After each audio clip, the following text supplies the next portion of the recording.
Wow. This is something else. Yeah. Wow. Wow. This is it. This is the real clubhouse. Wow. Hey, buddy. Good, man. How's it good? You? Go good, Oh, man. you doing okay? This I'm doing all right so far. Yeah. Well, that is an instance of real recognizing real. And Sammy Sosa, all he could say was wow when he saw that brand new Cubs clubhouse, because he hasn't been back at Wrigley Field for 21 years. And the last time he was here at the Federal Landmark, Bruce was here. And Bruce, he's here right now with us to talk about Slam and Sammy. Just for Sammy to be back, for the fans to see him, and for him to meet up with PCA, how electric is it? Well, it's a huge moment. I mean, this is one of the most favorite players in the history of the Cubs, not just in his time slot, but forever in Cub history. And, you know, he's so iconic. Mm-hmm. I'm just happy for him. And the fans finally, you know, get to give him his flowers. His due. Yeah. Yeah, and that's what it's about. You know, when you took me over there and we went in that clubhouse, what did I say? I said, wow. Wow, that's the exact same it's thing. Different, right? It's something, I mean, when we were here. You could have fit the old clubhouse in the corner of the new clubhouse, right? 10 times. Exactly. Right? And so that you're speechless.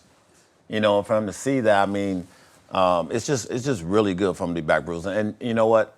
Like my dad, right? When my dad was alive, like I mean that was like we went to the Sox games, but it was about coming over here also and to Wrigley, and you know him seeing Sammy, and when you actually came here as a opposing player, you look for him.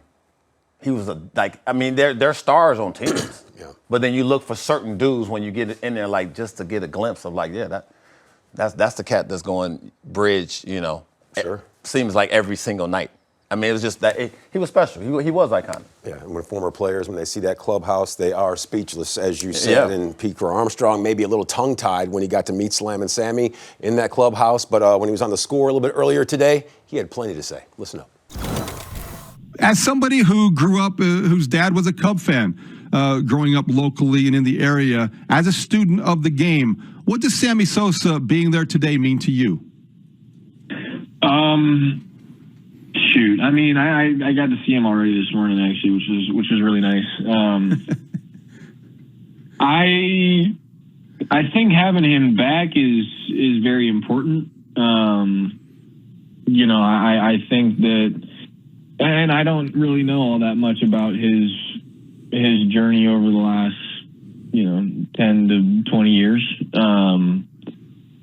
But, you know, being a watcher of baseball, I think it's really hard not to appreciate what he did in a Cubs uniform. So I'm glad he's back. You know, it was nice to see him excited. At least that's what it seemed. And, I mean, the energy that guy has towards baseball and the enthusiasm he's got towards all of you know, our processes as current Cubs right now, it's awesome. You know, he's super supportive, and I think it's right that he's back in a place that he spent a lot of good years.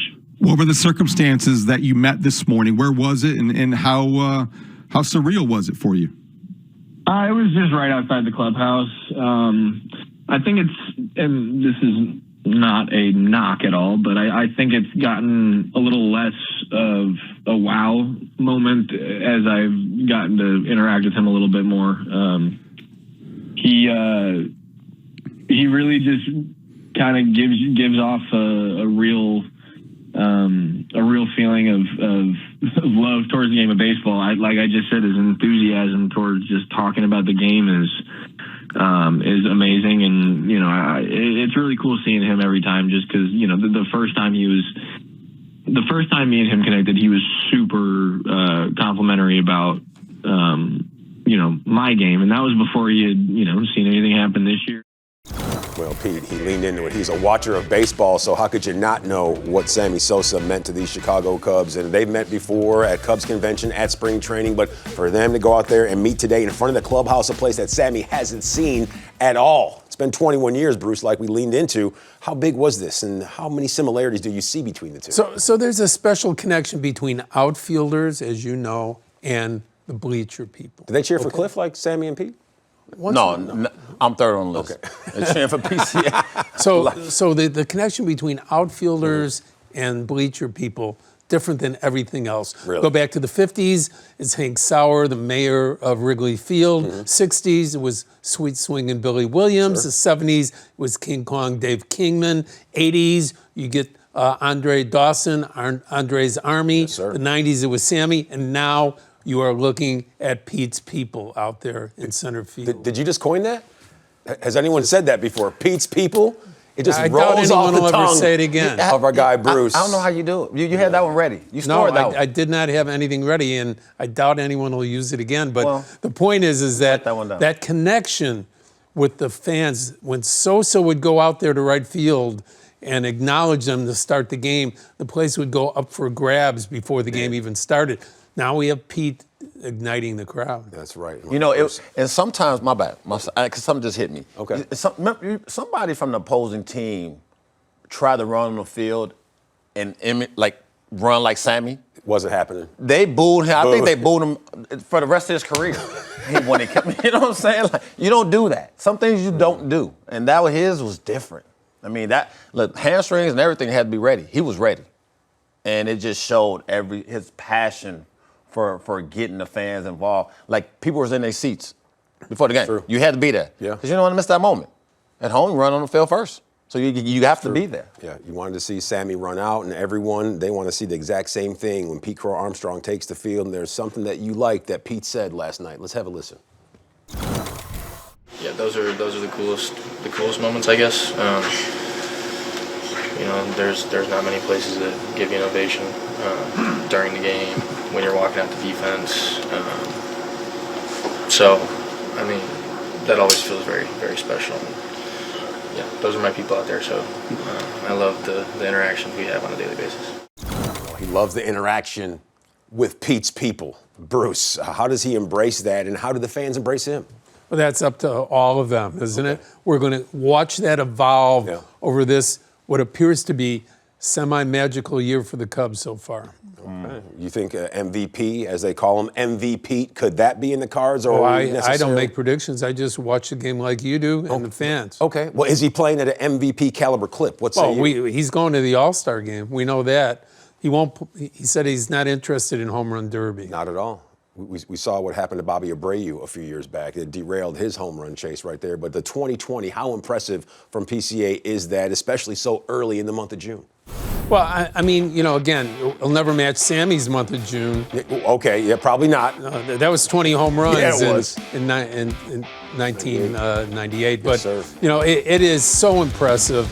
And just the 20s, you know, the 2020, and the fact that we're not even talking about RBI.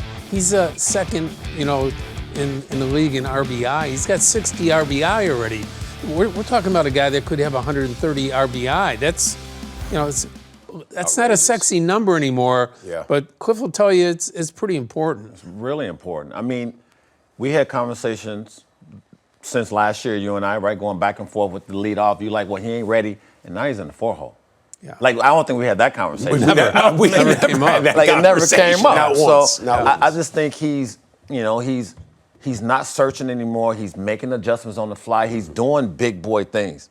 Like, that's veteran type stuff he's doing. And even when he speaks to y'all, he's always thinking ahead, and he always understands where he's at. And so if the game slows down now, imagine in 3 years. You know, because the game has slowed down drastically for this kid, right? And so, right, Willie Harris, slow things down. and so things, and even in the presser the other day, Bruiser, he mentioned about how he's getting to balls differently, how he's diving differently, how he's protecting himself. So he knows the accountability part of the sport, of being on the field. That's accountability.